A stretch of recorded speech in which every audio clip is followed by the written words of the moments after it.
সর্বশেষ যে লোকটা জান্নাতে যাবে তাকে আল্লাহ তাআলা জাহান্নামের আগুনে পোড়াতে পোড়াতে ছাই বানিয়ে ফেলবে। আল্লাহ বলবেন, জিব্রাইল যাও একটু দেখো, একটা মাত্র সেজদা দিয়েছে আমাকে, এরকম কাউরে পাওয়া যায় কিনা। বাটি চালান দিয়ে দেখো পাওয়া যায় কিনা। খুঁজে খুঁজে কাউরে পাবে না। আল্লাহ বললেন আবার দেখো, খুঁজে খুঁজে একজনকে পাবে, সামান্য ইমানের ছিটে ফোঁটা তার অন্তরে ছিল। আল্লাহ বলবেন যেহেতু ছিটে ফোঁটা আছে, অনেক মায়ের খাইছে, ওকে বের করে জাহান্নাম থেকে বের করে একটা নির্ধারিত দূরত্বে রেখে দাও। রেখে দেয়া হবে, কিন্তু জাহান্নামের আগুনের লেলিহান শিখাতে তার গা ঝলসে যাবে। সে আল্লাহর ডেকে বলবে, মাবুদ তোমার কাছে আমি কিছু চাই না, জাহান্নাম থেকে তুমি আমাকে বের করেছো, জীবন নদীর পানি তুমি আমার গায়ের মধ্যে ঢেলে দিয়েছো, আমি আবার সজীবতা ফিরে পেয়েছি। আমি তোমার কাছে জান্নাত চাই না, শুধু নিরাপদ একটা দূরত্বে আমাকে রেখে আসো, যাতে জাহান্নামের আগুন আমারে কষ্ট দিতে না পারে। আল্লাহ আমি কিন্তু তোমার কাছে জান্নাত চাই না। কি চাই না? জান্নাত চাই না, কিন্তু জাহান্নামের আগুন আমারে কষ্ট দিচ্ছে, এতটা দূরত্বে রাখো যাতে জাহান্নামের আগুন আমার গায়ে না লাগে। আল্লাহ বললেন ওকে রাখবো, কিন্তু আমার সাথে একটা কন্ট্রাক্টে যেতে হবে, যে এটা তোমাকে দিলে তুমি আর নতুন করে কিছু চাবা না। সে বলবে আমি রাজি, কন্ট্রাক্ট হয়ে যাবে।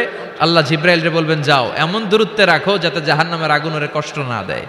রেখে আসা হবে, অনেক দিন সে ওখানে আনন্দে থাকবে, আল্লাহ শুকরিয়া করবে। সে মনে মনে বলবে বেঁচে গিয়েছি, আমি বেঁচে গিয়েছি, জীবনে আর কিছু চাই না, জাহান্নাম থেকে আমি বেঁচে গিয়েছি।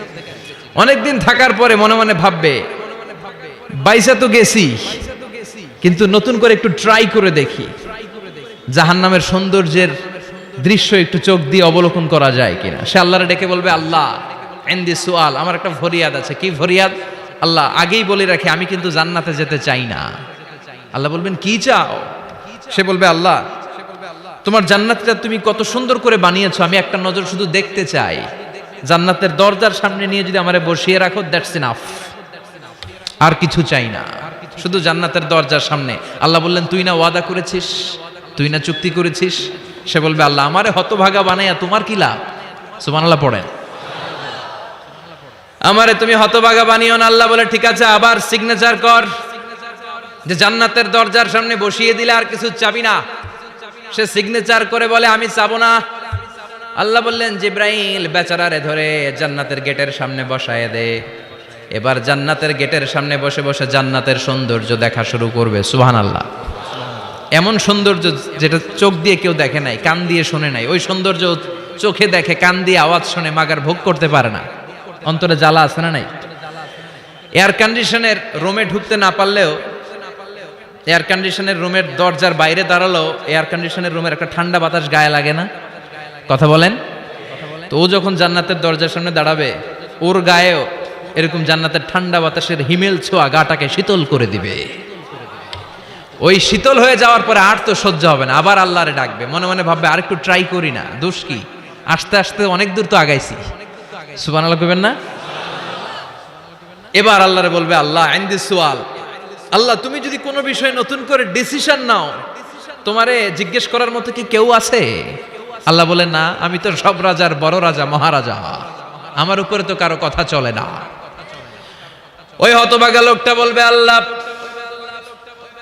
এত সুন্দর জান্নাত তুমি বানালা, চোখ দিয়ে সৌন্দর্য দেখি, কান দিয়ে আওয়াজগুলো শুনি, হুর আর গেলমান হেঁটে বেড়ায়, এত সুন্দর জান্নাত চোখ দিয়ে দেখি, ঢুকতে পারি না, আমারে কষ্ট দিয়ে তোমার কি লাভ?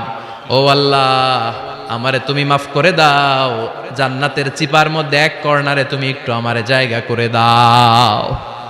আল্লাহ বলবেন ওয়াই হাক ইয়াবনা আদম, তোর ধ্বংস হোক হে আদম জাত, মা আগদারাকা, তোর চেয়ে বড় গাদ্দার আমি আমার সৃষ্টিকুলে কাউরে দেখি নাই, কারণ তুই আমার সাথে চুক্তি করিস আর চুক্তি ভঙ্গ করিস।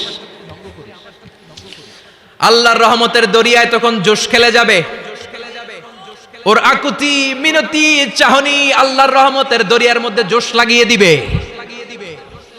আল্লাহর দয়া হয়ে যাবে, মায়া হয়ে যাবে। আল্লাহ বলবেন ঠিক আছে জান্নাতে যা।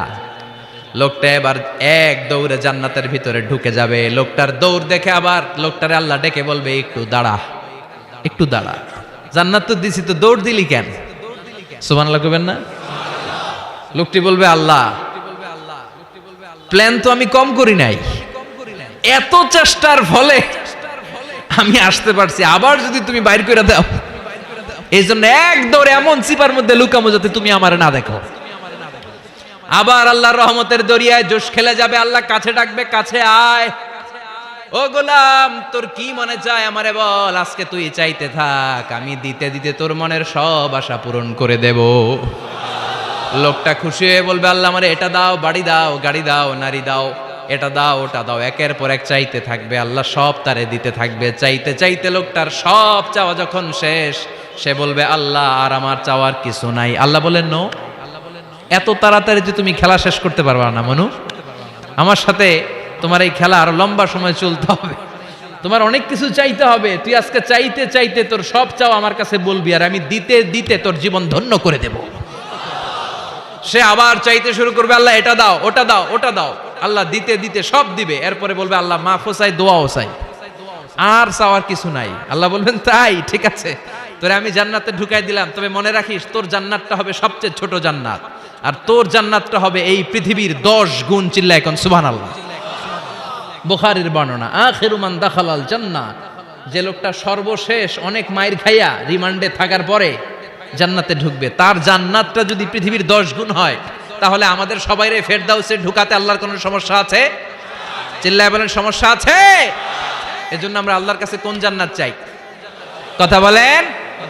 রব্বুল আলামিন বলেন, ওয়াসিকাল্লাযীনা ইত্তাকাউ রাব্বাহুম ইলাল জান্নাতি যুমারা হাত্তা ইযা জাউহা ওয়া ফুতিহাত আবওয়াবুহা ওয়া ক্বালা লাহুম খাজানাতুহা সালামুন আলাইকুম তিবতুম ফাদখুলুহা খালিদিন। সুবহানাল্লাহ পড়েন। আমরা এবার জান্নাতে ঢুকবো। সব জান্নাতীদেরকে নিয়ে আল্লাহ তাআলা বলবেন, ও ফেরেশতারা, আমার জান্নাতীদেরকে তোমরা ওয়েল রিসেপশন দিয়ে, রেড কার্পেট রিসেপশন, লাল গালিচার সংবর্ধনা দিয়ে জান্নাতে নিয়ে যাও। ফেরেশতারা পেছন থেকে আল্লাহকে যারা ভয় করে জান্নাতের উপযুক্ত হয়েছে সবাইকে নিয়ে জান্নাতে ছুটবে।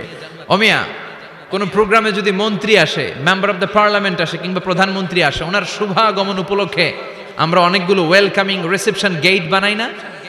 কথা বলেন। সুজানগরে বোধহয় বানায় টানায় না?